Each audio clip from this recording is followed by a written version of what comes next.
so the key theme after those learnings or failures, I never call anything failure, I call them learnings, right? Pain is a precondition for growth. Was if you build a community, you won't become a commodity. And if you look at it, this statement holds true for a lot of things, right?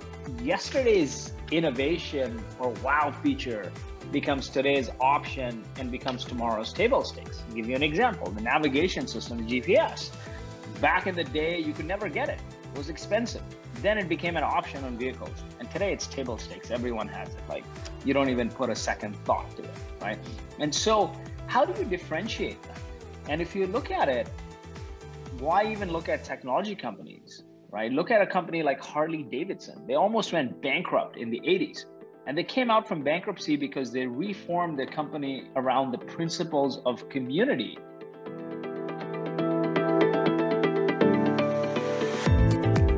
Hey, my name is Aditya, and over the past couple months, I've gotten the opportunity to talk to people that work in so many different fields and have so many interesting perspectives. Along with my co-host Milind, we will share our incredible discussions with all kinds of people who are doing super cool work and talk about everything from what they do to their lifestyle, the unique perspectives they might have, and of course, advice for teenagers like us. So sit back, open your ears, and enjoy the episode. And welcome back to another episode of the Perspective Podcast. Today we're joined by a man who needs no introduction.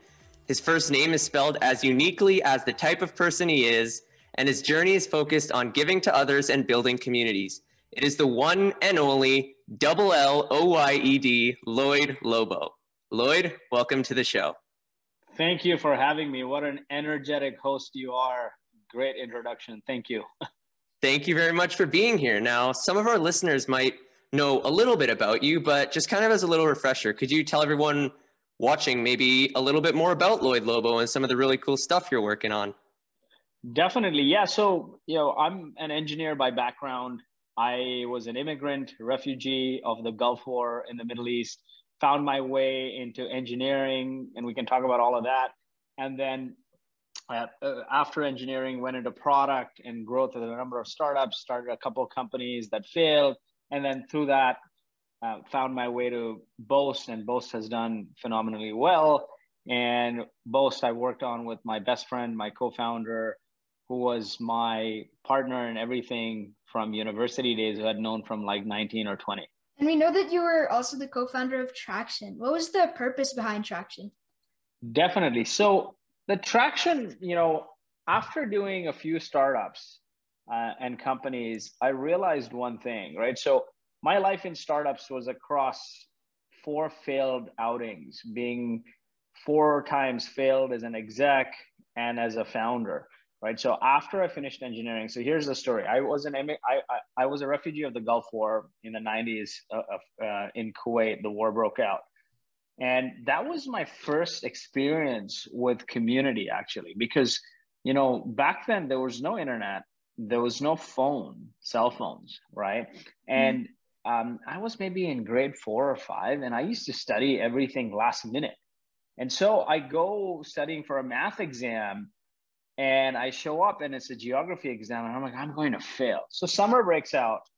And then one day, my mom tells me that I don't think you can go back to school because there's a war has broken out. And my first reaction was, yes, my parents are never going to find out that I've failed this exam and not made it to the next grade.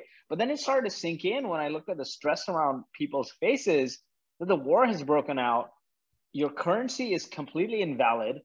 You don't know if you have a home. And now you got to leave this country that you're in.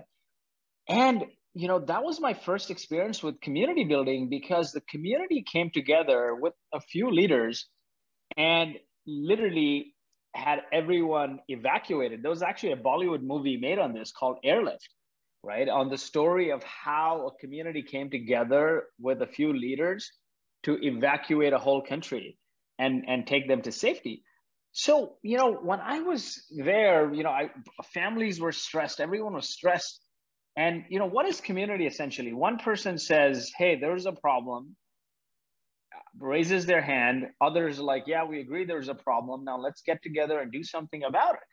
And so there were multiple buildings, and you could call each building was a sub community, and somebody would come down just to watch and see what's going on. Others would see from their balconies that, okay, people are congregating, that go, and then they'd start talking and then start planning. And the first thing was, hey, how do you make this place safe? Because there was a lot of looting, there were people breaking into homes. So then people came together and said, we're going to watch the building at different hours. And then people said, okay, you know what, who has different accesses? Because there was no ration, there was food was running out and everything. So my dad was in the hotel industry, he had access to a lot of food. So he brought in a lot of food and supplies, and different people brought in different things. And that was my first experience with community. Fast forward, I moved to Canada, I got into engineering. After engineering, I moved to the US. My girlfriend, now wife, was in medical school in New Jersey. And so I moved to New Jersey. I worked in product at a startup that didn't quite work out. Then I went to another startup, and I worked there in growth, sales marketing, running sales marketing. That didn't quite work out. Then I connected with my co-founder at Boast, and who was my business partner, or rather my project partner, all through college. And he after engineering went to a large enterprise, Johnson & Johnson, and he was building software there. He got into the engineering leadership program. Then he did a startup. That startup didn't work out, and he studied accounting because he felt he wished if he had accounting and finance skills, maybe that startup would have succeeded. And that unique combination of accounting and engineering took him into the R&D tax credit world. And he called me and he said, hey, the world of R&D tax credits is broken. I think we should do a startup on it. But you know what? I don't know if this is it. Maybe we'll work on a few things together. So we launched a consulting firm in R&D credits. In parallel, we did another company called Automatically. It was a chat bot for customer support. That also failed. We got lots of users, but that failed. Then money was tight. I joined the founding team of a Silicon Valley venture-backed company called Speakeasy that was funded by Bessemer Ventures, one of the top venture funds that's behind Shopify and Twilio and so on, and was funded by Salesforce. We did that, got tens of thousands of users. That failed. After those failures, my key realization was taking me back to my childhood days, right? Like coming out of this war with the community. And I realized that customers want an outcome. They don't want software. Your job is to get them that outcome by any means possible. And if you fall in love with your customers and make them successful, if you just focus on getting them that outcome, software or no software, if you focus on getting them that outcome and making them successful beyond your product or service, you'll build a successful company, you'll build a successful community, etc. And so the key theme after those learnings or failures, I never call anything failure, I call them learnings, right? Pain is the precondition for growth. Was if you build a community, you won't become a commodity. And if you look at it, this statement holds true for a lot of things, right? Yesterday's innovation or wow feature becomes today's option and becomes tomorrow's table stakes. I'll give you an example, the navigation system, the GPS. Back in the day, you could never get it. It was expensive. Then it became an option on vehicles. And today it's table stakes. Everyone has it. Like you don't even put a second thought to it, right? And so how do you differentiate that? And if you look at it, why even look at technology companies, right? Look at a company like Harley Davidson. They almost went bankrupt in the 80s. And they came out from bankruptcy because they reformed the company around the principles of community. And they started building community around writer, the joys of writing. And all the employees would go in the community and create writing clubs and so on. And so, that's a great example. You look at Apple, they have convinced the world that everyone can be a creator, massive communities around creators. Yep. Right? Nike sells a commodity. It's shoes, right? They don't talk about their anti-wicking technology and all of this stuff. They celebrate athletes and athletics. Now, fast forward to technology companies, software companies, HubSpot, right? Worth $30+ billion, marketing of automation software, the leader in that space. But when I came out of engineering and I joined a startup, I needed to learn marketing, digital marketing, and there was not a lot of content there. Everything I learned about digital marketing or inbound marketing was through HubSpot. They had all these university courses, like they had all these courses called Marketing University, Online Marketing University, Inbound Marketing. Like I learned a ton, and I would just watch the videos, implement it right away. And then they came out and said, hey, if you need to utilize these techniques, you can do it yourself. But if you want to bring it all together, we have software. And today it is the most valuable company in the digital marketing space, marketing automation software. And so what I realized through that is, if you have a community, you can do a lot of things with it, right? Like a few other examples. Airbnb's CEO changed his title to CEO and head of community. Duolingo, they completely annihilated Rosetta Stone. They built on the back of a community of 300 million people, right? Notion built a $2 billion SaaS company through community. Peloton, right? Now the stock's gone down, but their initial growth came through community.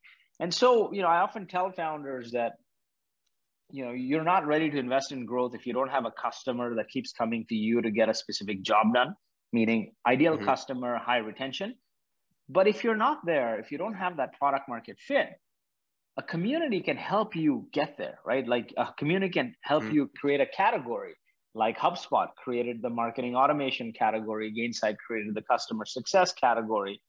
And more importantly, it can help you create something bigger than a category. It can help you build a movement. When multiple people start attaching on that same mission, it becomes a movement. Like Nike celebrates athletics, and Apple celebrates and builds a community around creators. So that was the whole thesis as we were thinking about it. But really it evolved from that passion of, I was part of a community, maybe a very, very small grain of community that was helpful towards bringing this whole country from war to evacuation and safety. But, those principles were very important. That raise your hand. Are you troubled by something? Should this be better? Are there any else who echoes the same sentiment? Let's get together and do something about it. So when we started Boast, after being through a few failures, we're like, hey, we're failed founders. We don't know all the answers of building a successful company. And there are a whole bunch of other people. Yeah, you know what? There needs to be a community that exists, that comes together. So we started hosting pizza nights.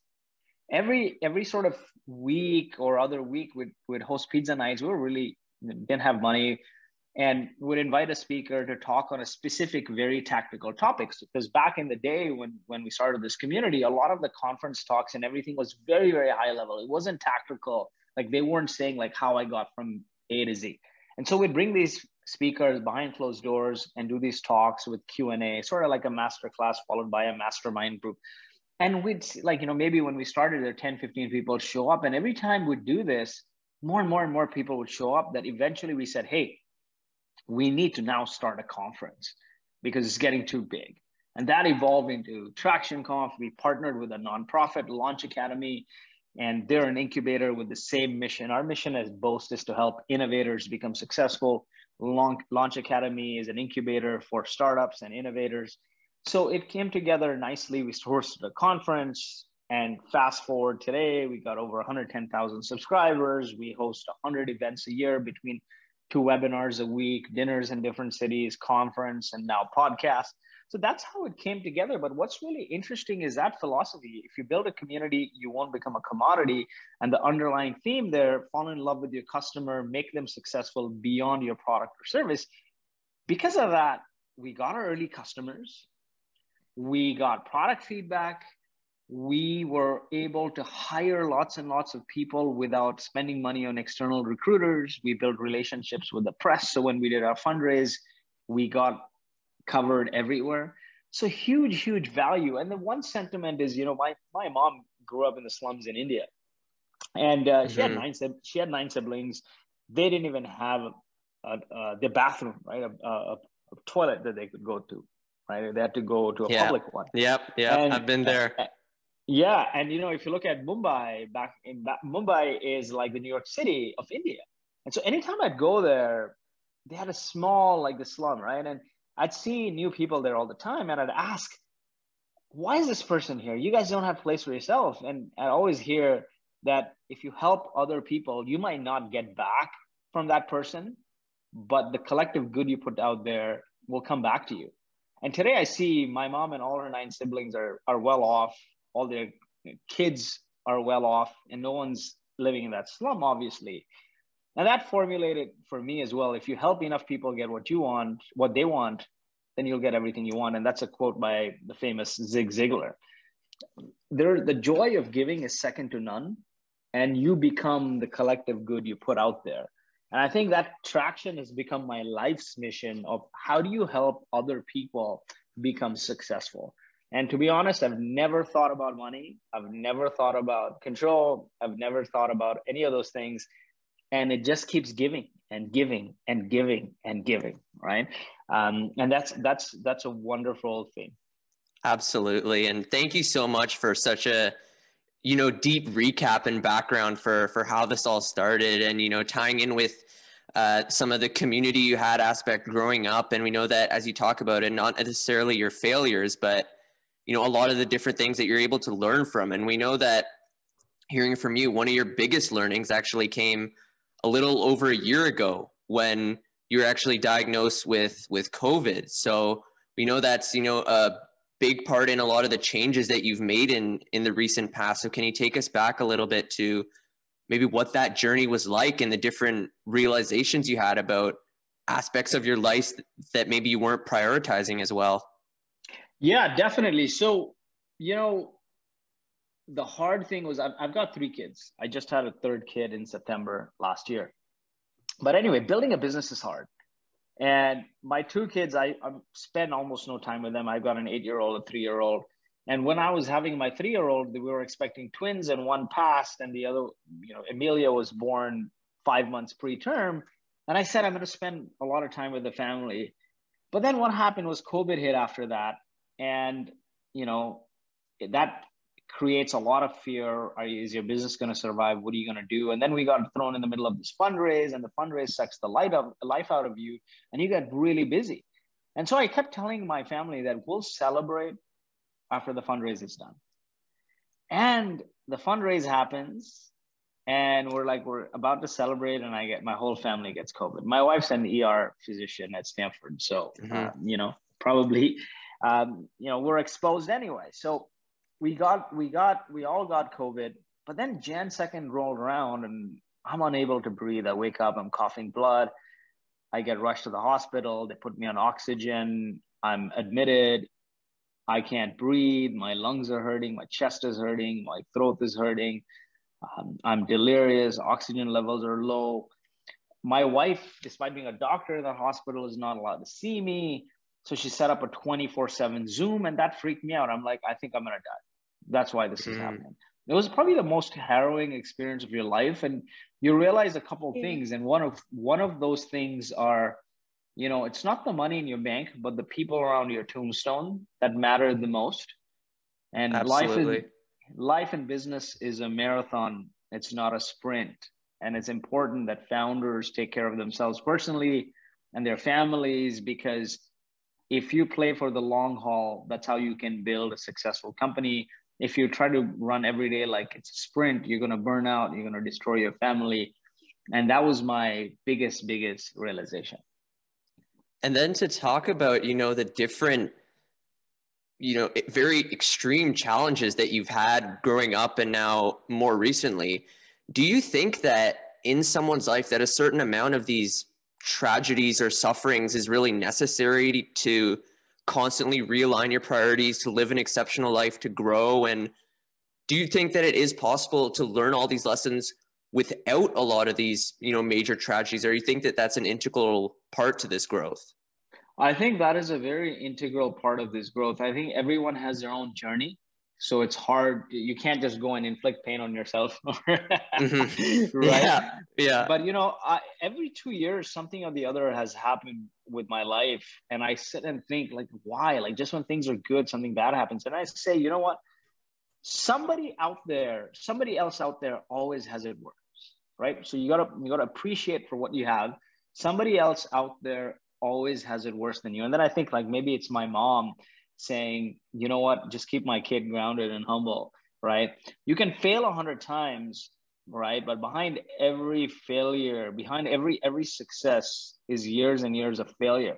Pain is a precondition for growth. It's important that you don't let failure rule you. You got to let failure fuel you, right? Strive to do a little better every day and you'll get there. That sounds easy, but like I'll give you a simple example. Look at bodybuilding, right? As a sport or whatever. You don't, if you look at the people who do your Amazon deliveries or the maintenance guys, they're not jacked to the gills usually. They're big guys, right? Or gals. Yeah. But they're not, because they keep lifting the same load every day. Your body and your mind is designed to be an efficient machine, right? If you keep doing the same thing every day, you get used to it. But like, bodybuilders, they keep increasing the weight more and more every time they go to the gym. They either do more reps, they lift heavier weights, they increase the intensity, and that's what helps them build more muscle.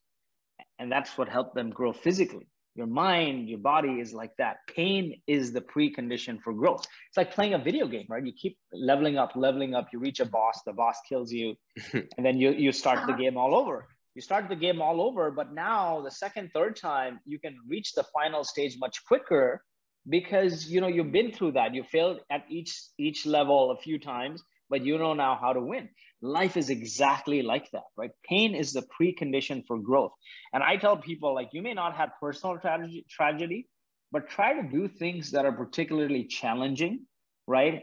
For sure. Not in your comfort zone, that pushes you out of your element, right? So for example, you want to start a company. Well, the easy thing to do is, I'm going to just go and take money from a bunch of my friends and build this and hire this person and that person. And I say, no, you know what?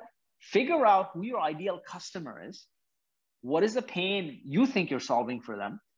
Build a list of hundreds and hundreds of those people and go and talk over a period of 2, 3, 4 weeks to hundreds upon hundreds of them and try to understand, what does a day in your life look like? Do you face this pain? How do you solve it today? Is it working? Is it not? If it's not working, what other problems does it create? If you had a magic wand, what would the solution be like? And if you had this magic wand solution, how much would you pay for it? But what that makes you do is do things that are uncomfortable. You're going out of your element to go and talk to people and pre-sell stuff before you even have it. That's hard, right?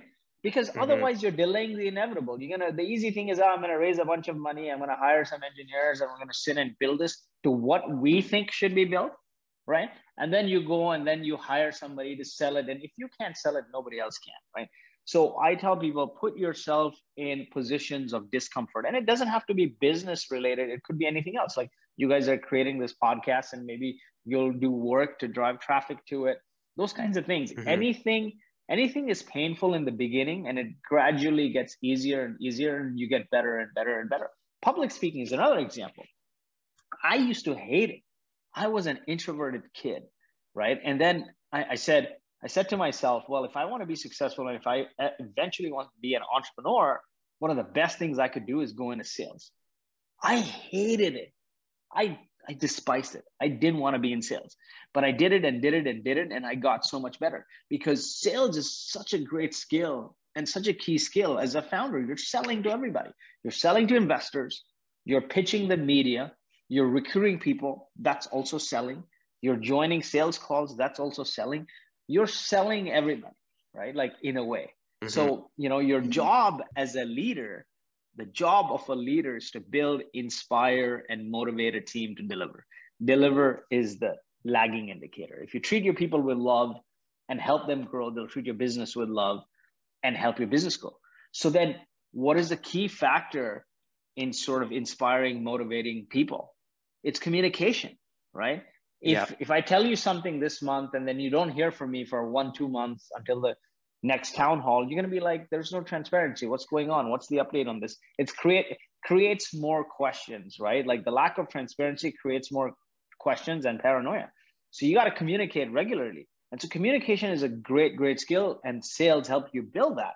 And so a big part of inspiring, motivating, building a team to deliver is clearly articulating and communicate your vision to not just inform people, because if you just want to inform people, you can just send a memo or an email, right? Yeah. Your job is to articulate and communicate that vision to excite, inspire, and motivate people, right? Because people who are excited, inspired, and motivated can move mountains. And a leader's job is not to just communicate it one and done. You got to do this day in, day out.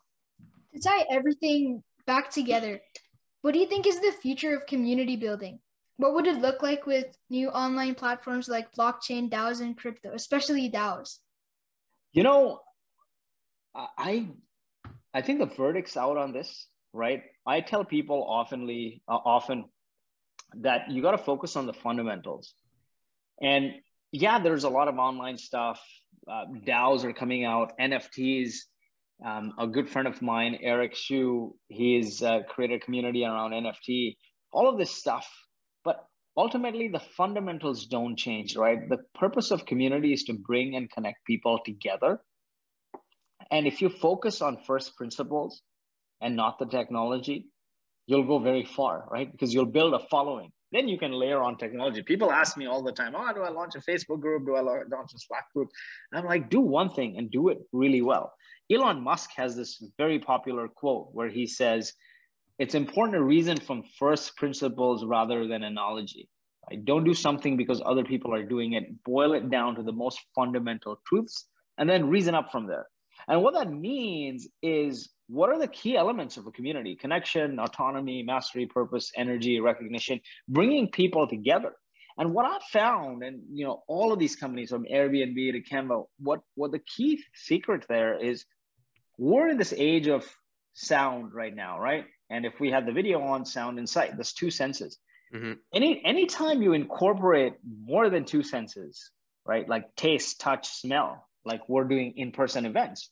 We're touching, we're hanging out, we're shaking hands, we're kissing babies.